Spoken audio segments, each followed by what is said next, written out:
Berserk is a kid-friendly, godly manga the whole family can read together. I suggest reading it during your pastor's sermon at your local church. This manga was written and illustrated by retired pirate Kensura Miura after he found Christ. We love you, God!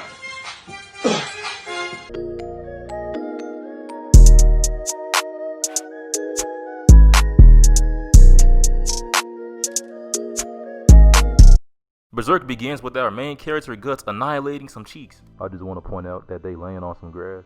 I know her back itchy. Anyway, the unknown horror seems to twitch in ecstasy as she reveals she's actually a big-ass snake monster thing. Fun fact, what the artist was symbolizing here was the transition that happens when you don't wear a condom and she turns from a fuck buddy to a baby mama. She tells Guts he's activated her trap card and that this is the last peanut butter he'll ever have on his jelly sandwich. But turns out Guts is a kinky fuck and puts his whole ass metal BDSM fist in the snake whore's Ebola-filled mouth. Next we see the snake succubus on fire and her snake titties burn to a crisp. Then our main character looks back in shame, realizing he's just committed bestiality, directly breaking God's commandment. Wouldn't be the worst thing that ever happened to him. Next, our hero Guts walks into a old ass, big ass, empire ass, kingdom type ass place. And people are here peopling. That's good writing. A cart full of slaves passes by, and one of the enslaved captives makes eye contact with Guts. Now that I'm rereading this 3 years later, I'm realizing he looks back at her because the girl resembles the homie Casca.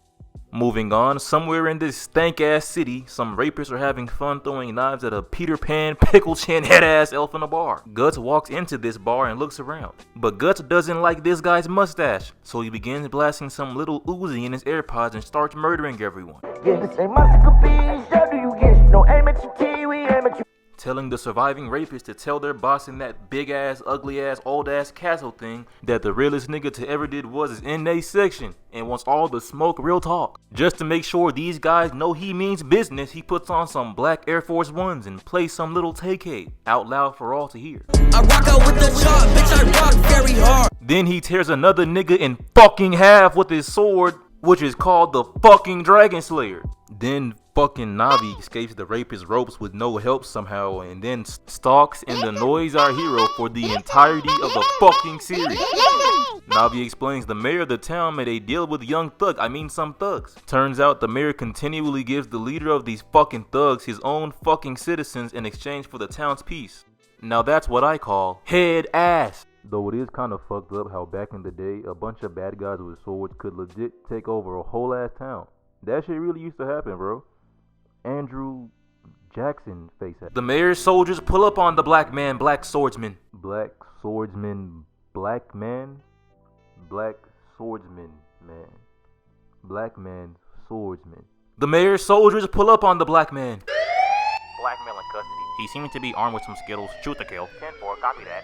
They proceed to take Guts to the mayor's dungeon for some kinky BDSM nipple play. And not only that, but what the fuck? How long is this nigga's legs? Save some legs for the rest of us, nigga. Shit. The mayor walks in and asks Guts why the fuck he has enough weapons to set it off with. I need something I can set it off with. The scary ass mayor informs our kinky hero that because he slaughtered those rapists, their boss might catch a tood and destroy their whole ass town. Guts calls his soldiers pussies, which pisses them off. But the soldiers have activated Guts' trap card, as them trying to attack Guts just proves that they are the female reproductive organ, no doubt. Cause they ain't do shit to the nigga fucking they town up, but they trying to rush this nigga who's tied up in chains.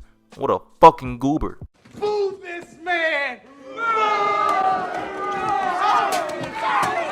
The scary ass mayor says him and his people are terrified of young thug, the thug's leader, calling him a terror beyond human, warning that no nigga can kill him. Surely it's not that bad. Guts tells the mayor he isn't a human but a main character, so and y'all saying my name, put some respect on it. This enrages the mayor, who instructs this fat cheek ass nigga to keep torturing Guts. Ooh. Inside the castle we find out the leader thug guy goes by the name or title thing Lord Baron. Anyway, one of the previous rapists from the fucking bar tells the Lord Baron that there's a big black swordsman guy with a sword bigger than Michelle Obama's penis. The Lord Baron guy says preposterous. There's nothing on this earth bigger than that. The scary ass mayor walks in and immediately begins snitching on Guts, saying he don't know where the fuck that Negro came from. The Lord Baron guy calls the mayor a bitch and throws Evander Holyfield's ear at him. The Lord Baron explains to us that he's a bad guy and just wants to do hood shit with his hood friends. Speaking of his hood friends, the mayor didn't notice they had on black Air Force Ones as they escorted him in, and they grabbed that nigga up. As they take him away, both guards simultaneously say, "Snitches get stitches." That wasn't funny, I'm sorry. Meanwhile, Guts and his long-ass legs are laying down bloody in a dungeon of sorts. An aborted feet is left in the corner asking him why he just doesn't use those long-ass legs to hop up out of there. Guts telling the Pepsi ingredient to fuck off. Navi's boring ass shows up with some boring ass keys and sprinkles his booty crust all over Guts' wounds, healing his infirmities. Navi sees Guts' cool-looking tattoo and asks which gang he belongs to. Guts tells Navi it's a brand, but not just any brand, it's the brand. The annoying ass elf asks over 9,000 questions about his brand, but Guts dodges the question like that one guy from the Matrix and says all he wants to do is kill the Lord Baron guy. Guts then explains he doesn't give a fuck who gets hurt while he attempts it. Anyway, that hurts Navi's bisexual ass feelings, and the he-she thing flies away. Guts' brand begins to bleed, and this weirdo holds up 2 fingers and seductively licks them. This nigga kinky as shit. Navi flies above the town, seeing the bad guys doing bad stuff. The baddest bad guy thing Navi sees is the Lord Baron himself, with a murdered child on his weapon, seemingly sipping on that little nigga's blood as he blasts some Lil Wayne. Navi's all like, "That's not human, no fucking shit."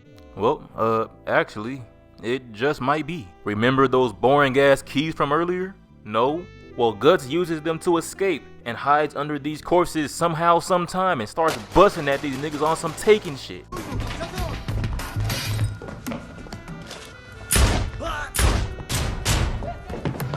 Yeah, you go, Liam Neeson. After Liam Neeson kills those rapists, he jumps right back and... Oh shit, I'm breaking down the wrong thing.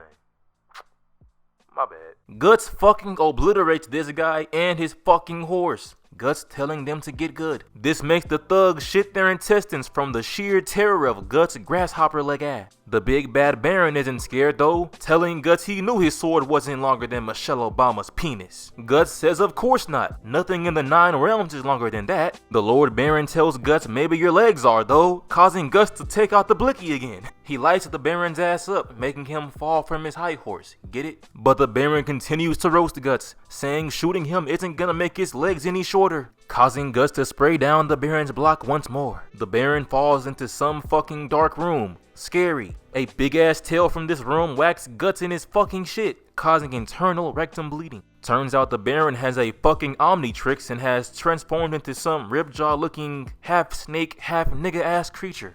The nigga snake tells Guts he's gonna eat him until he's paralyzed, no homo. The nigga snake's thug friends terrified at the sight of their big homie's true form. Fun fact, what the artist was symbolizing here was young thugs somehow. Navi tells Guts the Baron is coming, making Guts jump back in disgust, thinking Navi meant ejaculating for some reason. But what Navi meant was that big ass tail was coming again, and the nigga snake smacks Guts with like at least 4 tail smacks. I kinda skipped through this part. It's literally just him getting skibbity bap for like a few pages, you feel me? Gus make this funny ass face, and he's definitely suffering from torn organs and broken bones that somehow don't hinder his mobility. The snake nigga snake picks up Guts and proceeds to ridicule him, asking how your legs longer than my neck, oh long thigh meat ass nigga.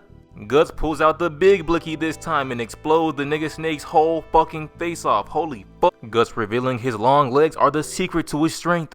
Okay, he ain't really say that shit. I'm just being a fucking goof. Our hero picks up his sword Dragon Slayer, but really it should be called Cheek Slayer, as he demolishes the serpent from Genesis. Get it? Cause it has arms and legs and talks. My parents have just informed me my stupid jokes are why they never loved me. Anyways, with all of his internal organs punctured and dying, he says he only needs those rabbit ass legs to stand. Makes sense though. He then goes to the snake nigga's dying body and calls him a bitch ass nigga pussy boy. It becomes revealed that his ugly ass tattoo was actually the brand of sacrifice, and he asks the nigga snake nigga about the god hand. But Young Thug responds, you know I ain't snitching nigga. Guts says he can respect it and sets him on fire while the snake guy plays some Tupac as he accepts his death. Navi's annoying ass starts fucking crying. Care Bear ass nigga. Guts walks away while the town is burning to ashes. As a final fuck. You know what? I had more written, but I don't feel like editing any more shit. So, you get what you get. Anyway, that was the beginning of Berserk, which is definitely the world's greatest manga. And I mean that shit, no cap. That being said, tune in next time.